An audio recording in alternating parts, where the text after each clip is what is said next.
Good morning, class. Today we are going to start chapter 6 International Organization.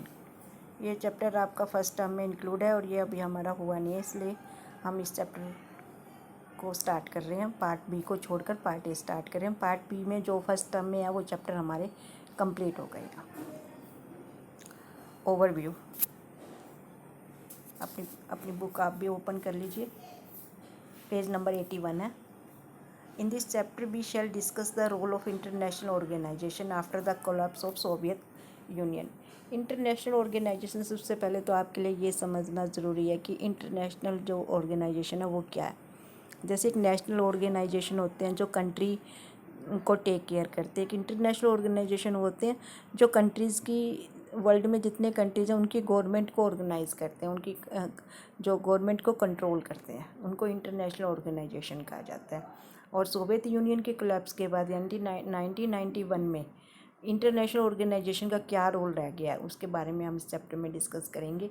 We shall examine how in this amazing world there were calls for the restructuring of international organization to cope with various new challenges including the rise of US power. जैसे अब modern world में काफ़ी नई challenge आ गए हैं, जैसे US की power जो है वो इंक्रीज़ हो रही है, और भी जो फिनोमिना है वो सारा जो इंटरनेशनल फिनोमिना वो चेंज हो गया है। तो इन चेंजिंग सिनेरियो में जो इंटरनेशनल ऑर्गेनाइजेशन है वो कैसे सर्वाइव कर सकते हैं, उनका क्या रोल है, उनका क्या रेलेवेंस है। The potential reform of the UN Security Council is an interesting case of the reform process and its difficulties। और नो डाउट जो सिक्योरिटी काउंसिल है उसके बारे में भी हम इसमें बात करेंगे। We then turn to India's involvement in the UN, और उसके बाद हम करेंगे कि इंडिया की UN में क्या इन्वॉल्वमेंट है and it's view of security council reform, और सिक्योरिटी काउंसिल में जो सुधारों की आजकल बात चल रही है उसमें इंडिया का क्या व्यू है। This chapter closes by asking if the UN can play any role in dealing with the world dominated by one superpower। India का इसमें जो यूएन का क्या रोल है कि जैसे आज जो वर्ल्ड है वो यूनिपोलर बन गया, एक पावर पूरे वर्ल्ड को डोमिनेट कर रही है, तो इसमें यूएन क्या रोल प्ले कर सकता है। In this chapter we also look at some other transnational organisation that are playing a crucial role. इसमें हम यूएनओ के अलावा भी जो और अदर इम्पोर्टेंट ऑर्गेनाइजेशन हैं जो वर्ल्ड अफेयर्स में इम्पोर्टेंट रोल प्ले करती हैं उनके बारे में भी हम बात करेंगे। ये आपका बच्चों इसमें दिया हुआ है, ये क्या है। This is the UNO logo. The emblem has a world map with olive branches around it signifying world peace। ये जो ऑलिव ब्रांचेस है ये पीस का सिंबल है, ये इसका जो क्या है लोगो है यूएनओ का, ये आपको नोटबुक में ड्रॉ करना है। नेक्स्ट जो 82 पेज वाई इंटरनेशनल ऑर्गेनाइजेशन, इसमें हम देखेंगे कि जो इंटरनेशनल ऑर्गेनाइजेशन है वो हमें क्यों चाहिए। Read the 2 cartoons on this page. ये है जी आपके कार्टून, ये देखिए इसमें क्या है, इसमें किसी युद्ध का जो सीन है वो दिखाया हुआ है। मैंने ऑफलाइन क्लासेस में ये कार्टून दोनों आप एक्सप्लेन कर दिए हैं, क्वेश्चन भी इनके बता दिए हैं। Read the 2 cartoons on this page. Both the cartoons comment on the ineffectiveness of the United Nations organization, usually referred to as the UN, in the Lebanon crisis in 2006। ये जो आपको जो कार्टून दिए हुए हैं ये 2006 के हैं, लेबनान में जो क्राइसिस आया था उसके बारे में, और ये दोनों ही कार्टून UN की जो इनएफेक्टिवनेस है उसके बारे में बताते हैं। Both the cartoons represent the kind of opinions that we often hear about the UN। On the other hand, we also find the UN is generally regarded as the most important international organization in today's world। ये दोनों cartoon तो इसकी UNO की ineffectiveness के बारे में बताते हैं, लेकिन अगर हम दूसरी तरफ देखें तो यूएन को हमेशा एक मोस्ट इम्पोर्टेंट इंटरनेशनल ऑर्गेनाइजेशन आज के वर्ल्ड में समझा जाता है। In the eyes of many people all over the world it is indispensable and represent the great hope of humanity for piece and progress.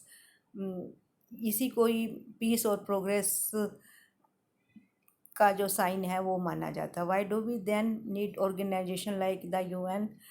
Late us hear 2 insiders. हमारे लिए UN की क्या वैल्यू है, इसमें आपको 2 एग्ज़ाम्पल दिए हुए हैं। जैसे फर्स्ट है ये यूएन के जो सेकंड सेक्रेटरी जनरल थे, उन्होंने यूएन के बारे में एक स्टेटमेंट दिया कि United Nation was not created take humanity to heaven but to save it from hell. कि वो यूएन ह्यूमैनिटी को यानी इंसानियत को, मानवता को स्वर्ग में तो, हेवन में तो नहीं ले जा सकता, लेकिन इसको हेल से भी, हेल से बचाने के लिए यूएनओ बना, यानी कि उनको युद्ध से बचाने के लिए। सेकंड है ये हमारी शशि थरूर, ये हमारे former UN under secretary general रहे हैं। इन्होंने क्या स्टेटमेंट की है? Talking shops, yes there are a lot of speeches and meetings at the UN specially during the annual sessions of the General Assembly, but as the Churchill put it, जा is better than war. ये ना बच्चों important, बहुत ही important statement है Winston Churchill की international affairs के बारे में। Is not it better to have one place where all countries in the world can get together, bore each other sometimes with their words, rather than bore holes into each other on the battlefield? ये शशि थरूर की statement है और ये है UNO के second secretary general की। दोनों speech आप नोटबुक में नोट कर लें। These are two quotes suggest something important. International organizations are not the answer to everything, but they are important. International organizations help with matters of war and peace. They also help countries cooperate to make better living condition for us all. यानी ये international organisation country को cooperate करते हैं कि वो सबके लिए एक बेटर लिविंग कंडीशन बनाए। Countries have conflict and differences with each other. Almost जो कंट्रीज़ होते हैं उनके एक दूसरे के साथ कॉन्फ्लिक्ट और डिफरेंसेस होते हैं। That does not necessary mean they must go to war, deal with their antagonism. कि इसका मतलब ये नहीं है कि वो अपने कॉन्फ्लिक्ट और डिफरेंसेस के लिए बैटल फील्ड में जाए और वहीं पर उनको सॉल्व करे। They can instead discussion continuous issues and find peaceful solution. इसके बैटल फील्ड की जगह वो एक दूसरे के साथ बातचीत भी कर सकते हैं, डिस्कस कर सकते हैं और उनका कोई पीसफुल सोल्यूशन निकाल सकते हैं। Indeed even though this is really notice, most conflict and differences are resolved without going to war. ये हमेशा ये नोटिस किया गया है कि जो भी कंट्रीज़ के बीच में कॉन्फ्लिक्ट और डिफरेंसेस है उनको वॉर के बिना भी सॉल्व किया जा सकता है। The role of an international organisation can be important in this. और इस कॉन्टेक्स्ट में जो इंटरनेशनल ऑर्गेनाइजेशन का रोल है वो और भी ज़्यादा इम्पोर्टेंट हो गया कि वो एक ऐसा प्लेटफॉर्म कंट्रीज़ को प्रोवाइड करवाता है जिस प्लेटफॉर्म पर कंट्रीज़ बैठकर अपने जो कॉन्फ्लिक्ट और डिफरेंसेस है उनका कोई पीसफुल सोल्यूशन निकाल सकते हैं। An international organization is not a super state with authority over its member. It is created by and responded to the state. ये कोई सुपर स्टेट नहीं है, बल्कि इसको जो अदर जो सारे कंट्री है उनके रिस्पॉन्स से ही ये क्रिएट होता है। It comes into being when states agree to its creation. और ये तभी बनता है जब सारे कंट्री इसको बनाने के लिए एग्री होते हैं।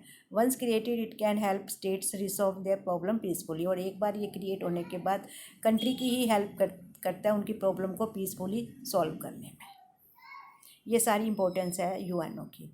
International organisation are helpful in other way. International organisation country के जो डिफरेंसेस और कॉन्फ्लिक्ट है उनका पीसफुल सोल्यूशन फाइंड आउट करने के साथ साथ और भी कई तरह से हेल्पफुल है। Nations can usually see that there are some things they must do together, there are issues that are so challenges that they can only be dealt with when everyone works together। कि ऐसे कई issues होते हैं जहाँ सभी countries ये feel करते हैं कि ये एक कंट्री कोई सॉल्व नहीं कर सकता, इसमें सभी कंट्रीज ही पार्टिसिपेट कर सकते हैं और सभी कंट्री मिलकर इसको सॉल्व कर सकते हैं।